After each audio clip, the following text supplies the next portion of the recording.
Y queremos partir precisamente con eso. Cada vez que suceden emergencias de estas características, por supuesto, se toman medidas para atender la emergencia, pero se vuelve a poner sobre la mesa qué tan preventivos somos versus lo reactivo que podemos llegar a ser ante catástrofes de estas características.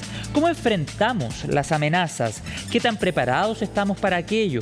De todo eso vamos a conversar a esta hora de la tarde con Francisca Roldán, geóloga e investigadora del CIGIEN, que nos acompaña una vez más en CNN Tiempo. ¿Cómo has estado, Fran? Muchas gracias por estar en contacto con nosotros a esta hora de la tarde. ¿Qué tal? Bienvenida. Hola, ¿cómo están todos y todas? Muchas gracias por la invitación, encantada de estar nuevamente con ustedes. Francisca, lo decíamos en la presentación, cada vez que suceden eventos meteorológicos de estas características, se vuelve a poner sobre la mesa, o más bien se vuelve a poner en la discusión, qué tan preparados estamos o qué tanto conocemos las amenazas a las que constantemente estamos expuestos. Me gustaría conocer el análisis que hace respecto a lo que hemos vivido durante las últimas jornadas. Sí, bueno, tu pregunta es bastante compleja porque tiene distintos factores que podemos conversar, ¿ya? Me gustaría partir con lo que es, todo lo que es el esfuerzo de la comunidad científica, ¿ya? Nosotros hemos hecho grandes esfuerzos para poder avanzar en el entendimiento de estas amenazas, pero también en el transcurso de este entendimiento o de las investigaciones en sí, tenemos bastantes dificultades, ¿ya? Una de ellas es la falta de personal también técnico preparado para esto. Tenemos que entender de que nuestro territorio es un territorio multiamenaza y por lo mismo necesitamos varios especialistas que entiendan de una manera más profunda estas amenazas, ¿ya? Por otro lado, también tenemos la parte monetaria, ¿ya? Que a veces nos hace falta para poder llevar a cabo grandes investigaciones. Y por otra parte, también tenemos una falta de instrumentación, ¿ya? Voy a poner un ejemplo muy simple. Para poder entender cuál es el aporte real en una olla hidrográfica, es decir, una cuenca en términos más sencillos, aporte de agua y de nieve, nosotros necesitamos, por ejemplo, unas estaciones pluviométricas que puedan entender no solamente el agua lluvia, sino que también la precipitación en nieve, ¿ya? Y solamente en la región metropolitana, por ejemplo, contamos con una de ellas, que es el Cerro Tres Puntas, que es gracias al centro CR2, ¿ya? Y vemos precipitaciones totalmente distintas. O sea, en la alta montaña tenemos precipitaciones que son mayores en estos momentos versus por ejemplo, la que tenemos en Macul, que es mucho menor. Entonces, ese tipo de instrumentos hace que a nosotros como comunidad científica nos cueste más llegar a los resultados, nos cueste más entender las amenazas y por lo mismo el traspaso de la información en cuanto a los resultados demora más, ¿ya? Y se requiere también más recursos, por supuesto. Sí, y en ese sentido, Francisca, si la comunidad científica enfrenta ese tipo de dificultades que tú nos estabas señalando recién, debiésemos deducir entonces que la autoridad, que es quien toma las decisiones, tiene aún más dificultades o cuenta con aún menos información, por ejemplo, respecto al conocimiento de la amenaza. Esto te lo pregunto siempre con el objetivo de fortalecer el trabajo preventivo. Exactamente, sí. Nosotros, bueno, en otras oportunidades hemos hablado de este positivo cambio que fue de ONEMI a CENAPRED, sí, y SINAPRED, ¿ya? De la ley 21.364. Y bueno, ¿cómo funciona SINAPRED? Y eso me gustaría poder relacionarlo con lo que estamos hablando ahora. SINAPRED funciona en cuanto a lo que es la gestión con CENAPRED, comités de riesgo de desastre e instrumentos de la gestión del riesgo de desastre, ¿vale? Y me voy a quedar en esto último, porque esto último toma de cierta manera más responsabilidad de la que tenía antes ONEMI, ¿ya? Tenemos ahora en CENAPRED la responsabilidad de hacer mapas de amenaza y riesgo, ¿ya? ¿Ya? ¿Y eso qué quiere hacer? Vamos en camino a lo que es una mirada más preventiva y no reactiva. Ahora la pregunta es, ¿podemos realmente llegar a eso? ¿Podemos generar estos mapas de amenazas y riesgos con los instrumentos que tenemos hoy en día? Y también con los fondos que se han destinado para eso. ¿Me entienden? Entonces, me parece bastante positiva la mirada, pero también tenemos que pensar cómo podemos llegar a esto. Entonces, ¿y con lo que hay hasta ahora podemos? En estos momentos yo creo que estamos limitados, ¿ya? Estamos limitados en cuanto a lo que es el personal técnico, estamos limitados yo creo que también con los fondos que se destinan a ciencia, ¿ya? Y también estamos limitados con lo que es traspaso de la información también a la comunidad. tenemos que entender de que la gestión del riesgo de desastre no solamente es una toma de decisiones, sino que es algo conjunto entre la comunidad científica, entre la toma de decisiones y también dentro de lo que es la población, ¿ya? Pero dentro de lo que es, por ejemplo, el ordenamiento territorial, cabe la responsabilidad en las entidades públicas, ¿me entienden?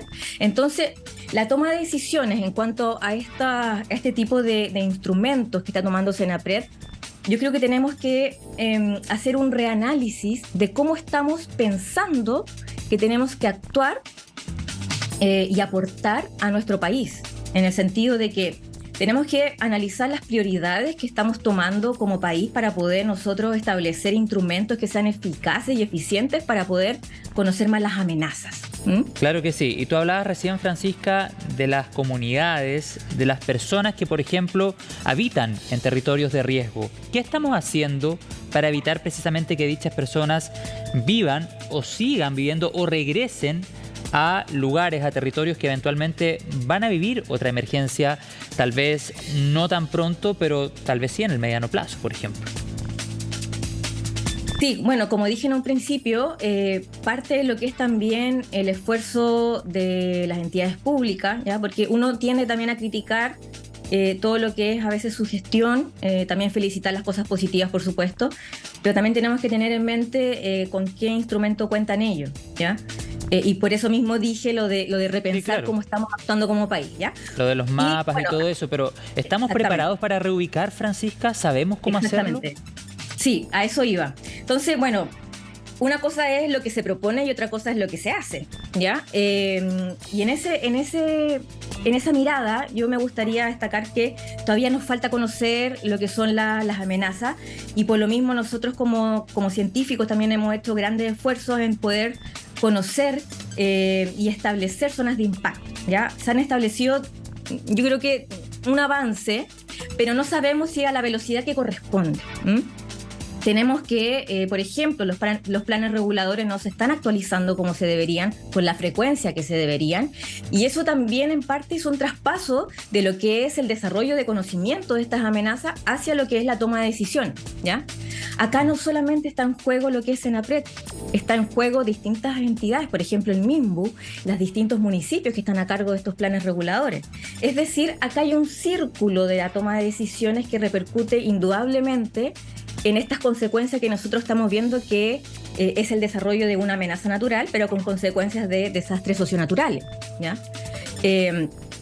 Insisto, y hago un resumen de que sí existen avances y esfuerzos en cuanto a esto, pero no sé si vamos en la velocidad que requerimos, y también hacemos un llamado también a poder estimar y también direccionar fondos para poder establecer mayor desarrollo científico, que va en pro y en beneficio de la comunidad.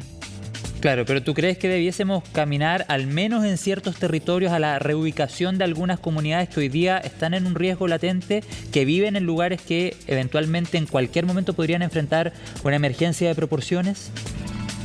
Muy buena pregunta, y es compleja, porque tenemos que pensar dónde los reubicamos, ¿ya? No podemos reubicarlos en zonas donde tengamos, por ejemplo, otro tipo de amenaza, ¿ya? Y eso iba al principio, que también nosotros somos un país multiamenaza. Podemos, por ejemplo, reubicar una vivienda que quede a salvo, por ejemplo, de inundaciones, como lo que estamos teniendo hoy en día, pero al reubicar quizás puede tener otro tipo de amenaza. Pensemos, por ejemplo, amenazas de incendio, no amenazas de contaminación. No es una materia fácil. Por eso digo que necesitamos personal técnico, ¿ya? Y eso va, por ejemplo, en el origen de poder desarrollar y estimular, enseñar en las partes, por ejemplo, profesionales como las universidades, ¿ya? Todo parte de ahí. Tenemos que pensar eso. Entonces, tenemos que pensar también todo lo que son los sistemas educacionales, y le estamos poniendo el foco a eso, porque es una cadena al final, ¿ya? Estamos entrenando gente para que nos proteja. Y por lo mismo quizás falta personal técnico, y por lo mismo quizás no conocemos tanto el territorio, y yo no sabría, no me la jugaría tanto como para poder decir de que estamos en condiciones en reubicar a todas las personas, ¿ya? Claro. Se puede estimar perfectamente las zonas que están fuera de las terrazas de inundación, pero no sabemos exactamente si están fuera del riesgo de otro tipo de amenaza, y ahí tenemos que trabajar en conjunto con todo tipo de profesionales.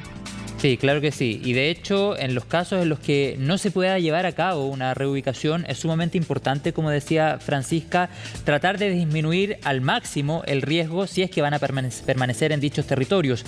Y en ese sentido, Francisca, es sumamente interesante poder hablar sobre a qué obras se podría llegar a recurrir eventualmente, por ejemplo, para ir disminuyendo ciertos riesgos, en este caso de inundaciones, que ha sido lo que ha pasado en la última emergencia. ¿A qué obras podríamos recurrir, Francisca? ¿A qué obras de mitigación podríamos echar mano para bajar el riesgo en estos territorios que constantemente se ven amenazados?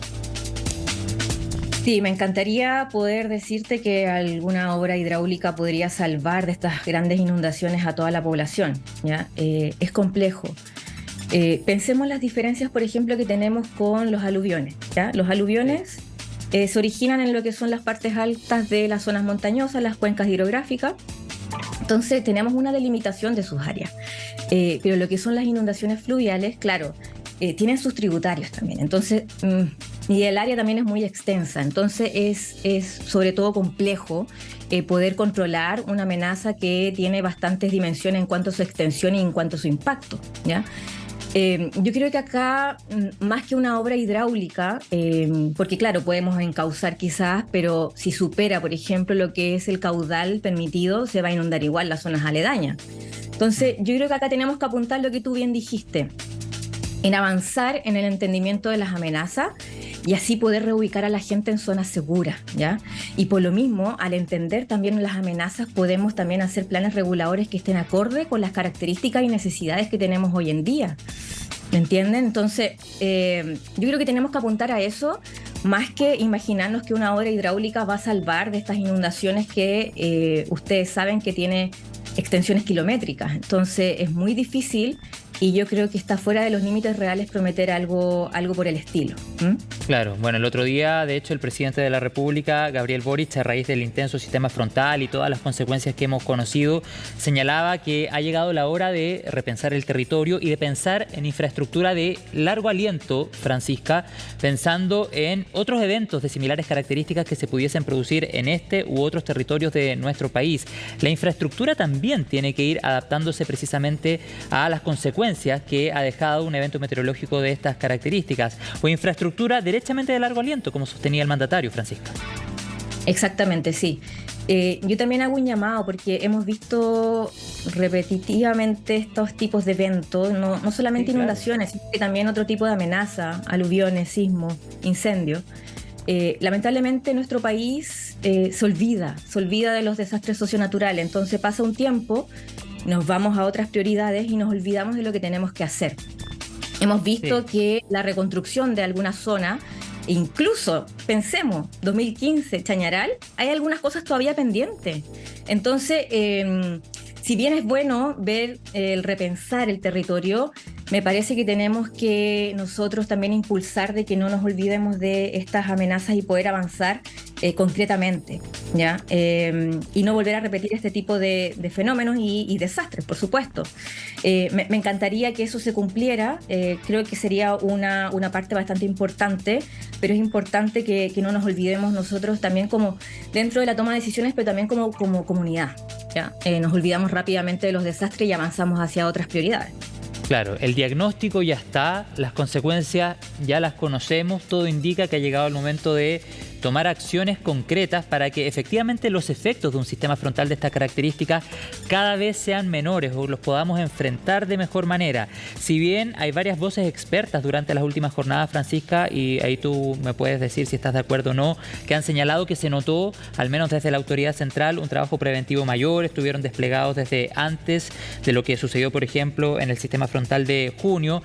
Las consecuencias siguen siendo negativas para las comunidades, por eso insisto en ese punto, independiente que el diagnóstico ya esté, independiente que se ha tratado de fomentar el trabajo preventivo, es hora de tomar acciones concretas para que podamos disminuir lo máximo posible este tipo de consecuencias. Imagínate, veíamos el día de ayer ciudades como Pichilemu en un gran porcentaje inundadas, Santa Cruz también, una gran cantidad de precipitaciones hacia la región del Maule, bueno, lo que pasó también en gran parte de la región de O'Higgins, Coltauco, y así te podría nombrar un montón de territorios, Francisca, con una afectación desde la cordillera y hasta la costa derechamente, Francisca.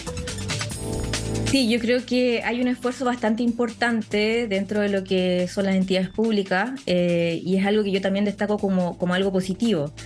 Pero hemos visto que la extensión de esta gran amenaza de inundación supera lo que es la capacidad física y técnica que tenemos actualmente. ¿Mm? Hay mucha gente que todavía, bueno, sigue aislada y que no ha tenido Claro. la ayuda suficiente y por lo mismo tenemos que repensar en eso, ¿no? Si bien es muy positivo todo lo que son los sistemas de alerta temprana meteorológica, tenemos también limitancias en el actuar, ¿ya? Claro. Y por lo mismo no sirve solamente ser preventivo, sino que ver esto a largo plazo. Y bueno, me encantaría que fuera a largo plazo, en verdad, pero es un corto plazo. O sea, tenemos que actuar y hacer cambios ahora ya. ¿Ya? Y también tener cuidado con lo que se promete. Ser preventivos no basta. ¿Ya? Las consecuencias ya las vemos. Si bien gran parte de la gente se pudo evacuar a tiempo, lo cual yo creo que es bastante positivo, tenemos 4 fallecidos versus los que podrían haber sido. La gente y la población necesita medidas drásticas, ¿ya? Y eso también repercute en una toma de decisiones que sea consecuente, pero también apresurada, porque ya tenemos el fenómeno del Niño acá y la gente lo necesita. Y también tenemos que pensar en el futuro qué otro tipo de fenómenos climatológicos también nos vamos a topar, ¿ya? Y también por lo mismo, tenemos que tener cuidado con lo que se promete a la gente y también cumplirlo. Exacto. Bueno, vamos a quedar bien pendientes y sin lugar a dudas, Francisca, tú tocaste recién un punto que es el más doloroso de una situación como esta, que es cuando tenemos que informar sobre personas fallecidas a causa de este tipo de emergencias. Ojalá llegue el día en que la conversación luego de un sistema frontal sea otra, que la perspectiva esté puesta en otro foco y no tengamos que informar de personas fallecidas y que todos los sistemas conjuguen a la perfección para que sepamos enfrentar este tipo de eventos meteorológicos. Yo te quiero agradecer la conversación una vez más. Por supuesto, seguimos conectados y por supuesto también con la intención de seguir proyectando estos temas de conversación que permitan, ojalá en el menor tiempo posible, tomar las acciones que se necesitan. Muchas gracias, Francisca, que tengas una buena tarde. Muchas gracias a usted, encantada de estar acá y bueno, nos vemos en una próxima oportunidad.